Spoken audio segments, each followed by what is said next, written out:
everyone, and welcome back to Jesse Hecht Creative. Today we're going over Mighty Morphin Eye Guy and Pumpkin Wrapper from the Power Rangers Lightning Collection from Hasbro. Before we begin, make sure to hit that like button and smash that subscribe button. Now let's get to it. So here's Eye Guy. Let's check him out. The face, if you can call it a face, of Eye Guy looks really weird. It's like hair over here or horns, then two regular eyes, then one eye in the center of his mouth, I guess.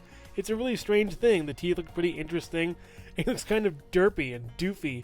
Yeah, my problem is that some of the eyes aren't painted, which is really a shame. It's kind of weird. They just left this little corner unpainted, and this one over here.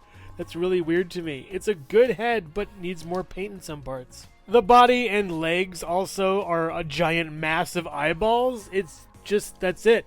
There isn't really much substance to it. It's just a bunch of eyeballs. Again, a lot of them aren't painted. Please paint all of these eyes. That'd be great. It looks good, but it could be even better, I think. Same with the legs, you know, they're fine. They just need more paint. I do like how the toenails are painted like eyeballs. It's really weird. The back isn't painted all that much, which is a shame, but it still looks really cool and super duper weird. For accessories, he comes with these really chubby hands that are kind of weird. There's one eyeball over here, and then two eyeballs over here. They both swivel and then hinge. Pretty okay. It isn't really that great, especially the paint on these and the detents are kind of hard to work. It looks more like mummy wraps than actual eyeballs. He also comes with fists that, again, have one eye painted on one side and two on the other, swivel, and then hinge. They're a little bit looser on that swivel than the other gripping hands, but they look pretty cool and very weird once again. Eye Guy also comes with this ghostly, weird, sort of familiar type eye. I'm not sure what this is or what it represents, but it's pretty cool. It comes in this big stand that looks kind of smoky. I wish they used a clearer effect for that. We also have this ghostly material. I'm not sure what it really means. And these weird tendrils are strange too. The eye is creepy enough with the fangs. You just need that. You don't need all this extra junk. I'm not sure if it really means anything in the story, but it's kind of superfluous for this little figure. If you remove the little contact lens piece that comes on each eyeball, you can actually give it a laser blast, which is a pretty cool effect. Fits in nice and neat in there, and just looks really super cool. You can fit it on the little weird eyeball familiar guy, or Eye Guy himself for some major damage. That looks pretty awesome and very scary. It's like a breath blast or an eye beam. I think it's an eye breath blast beam thing. I'm not sure. The eyeball can swivel on the stand, and it can really not come off, actually. This piece can come off inadvertently, and it's kind of annoying to put it back in. You have to put the ball back in the socket, and it's just really stupid. Why do we have this thing? As far as body articulation goes, the body can go left and then right, and then back and forward, and then side to side, all the way around basically. It goes up and down, and then all the way around on the elbow with some butterfly joint right over here. Doesn't really work all that well. Elbow joint goes above 90 degrees a little bit, I think. You get a swivel out of that. We also get splits, which is really nice on the figure. You go up this far on the knee, and down this far with the leg, and then back all the way over here, and you get a swivel at the top with a swivel at the bottom, and then up and down, and then ankle pivot with two pegos bottom of the feet. Now for the head face part. This goes left and right, and the main issue is if you move it up, it's going to trap this lid, which should be going down over the eyeball. I don't know why it isn't bigger, but it's a big issue for me. But you can move it down, and it goes up, but it's going to get trapped underneath this anytime soon, so be very careful with that with your figure. Eye Guy stands at about 7¼ inches tall or so, while his eyeball familiar stands at around 6½ inches tall, all next to the Blue Ranger. That looks really neat. I guess good scaling, I would think. I like my monsters huge. They're really wonderful, and the eyeball thing still creeps me out. And also here's Jesse Hecht Creative. Big Brother is watching you. But thank you all for watching me. I'm really grateful to have this YouTube channel, the amount of subscribers I do, and the good content that keeps you all coming back. So from the bottom of my heart, thank you all. Hello everyone, and thank you so much for watching so far. Make sure to click like, subscribe, share, and leave a comment. You can also click the bell icon for more creativity. Now let's get back to it. So here's Pumpkin Wrapper. Let's check him out. The head for Pumpkin Wrapper is pretty basic. The wash is super nice though. I really love it. It's very shiny too, which gives it a sort of rotting feel, I would think. The head's upside down too, which is kind of weird. He has like a monocle looking thing, which is pretty nice. The body and arms are pretty standard, just the same kind of stripy texture. It's pretty neat, looks cool.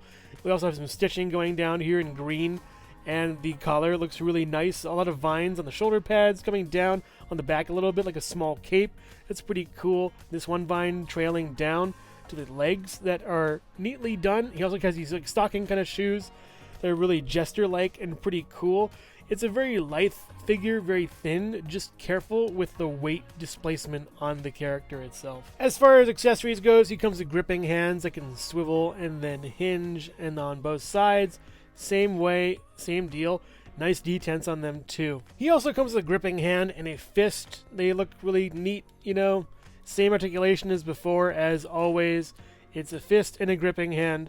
You know, it's just fine, I guess. This doesn't really grip all that much anyways, though. Pumpkin Wrapper comes with two different kinds of lassos. One is a shorter one.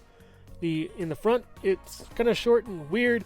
The other one is kind of hard to deal with. It doesn't really want to fit in the hand that well. It's a longer lasso that is more useful, I would think, and looks really cool. They're nice and viney and pretty neat, even though this one doesn't want to stay in the hand. He also comes with a green whirlwind thing, electric, whatever. It's pretty awesome. You can kind of just fit it on his arm and it'll stay really well. It looks very nice. It's like a cyclone of electricity.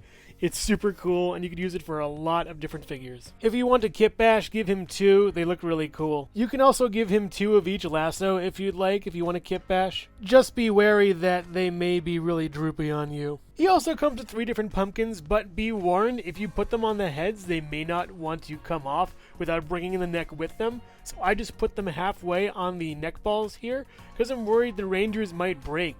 That's my kind of big issue with the Rangers, is taking off the heads, and you might take the neck off with it and break the figures. So for now, I'm just putting these on halfway. They look really cool as is though, and it's kind of creepy. The pumpkin wrapper can give you a pumpkin head. As far as articulation goes, the head can swivel around left and right and go forward and back a little bit and side to side. You don't want to take it off because I think it'll break the figure. I tried and it didn't really work all that well, and I just push it back in. So yeah, don't really touch that. You want to go out this far, not really that great in, all the way around this collar. It's kind of interesting, weird. Butterfly joint works pretty well, actually, very nice. So with the bicep, you get a double jointed elbow that kind of crashes into that. There we go, a little bit more, I guess, for that. Not really that great elbow joint. Goes swivel at the top, goes all the way around, goes back this far, all the way, and forward this far, all the way. We get splits, which are pretty good. We get an up, really nice, back, and all the way back. That stupid jester boot kind of ruins it a little bit. Down, swivel over here, swivel at the boot, a down, pretty hard detents, and up, pretty nice, and a pivot. Two pegals on the feet. Nice figure, good accessories. It's just not that great, I think. It isn't as amazing as I thought it would be. But it's a pretty weird, cheesy character, and I respect that. Pumpkin Wrapper stands at about 7.5 inches tall or so, next to the Black Ranger. It's a little more evenly matched than Eye Guy, but that head gives him a lot of height.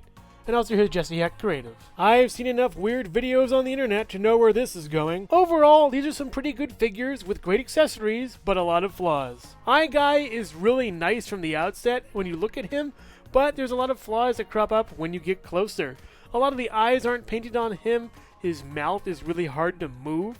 The eye inside, especially that laser blast function, is hard to move as well. His joints aren't really that great. They could be double jointed and they could be way better. The sculpt is incredibly nice and I love it, but I just don't like the fact that he doesn't have that much movement and that much paint. He really suffers because of that. Pumpkin Wrapper looks super goofy and kind of weird. I feel like any of the Power Rangers could beat him in a fight by tipping him over. His accessories look really nice, but those whips are really bad. I'm just not a big fan of those, how they work with his hands. The tornado effect is amazing though, and I love that. You can get a bunch of those and be super happy. Those pumpkin heads are really great, but I don't like how they don't fit that well on the Rangers' heads, or at least threaten to rip the whole figure apart. It's a good figure with good intentions, but badly engineered. I do like both of these figures a lot, and I'd recommend Getting iGuy mostly, but Pumpkin Wrapper, you might want to wait for a sale. Thank you so much for watching Jesse Hecht Creative. Feel free to click like, subscribe, share, or leave a comment. You can also visit us at jessehechtcreative.com, where you'll find more reviews like this one. Thanks again for watching and keep being creative. Stay tuned.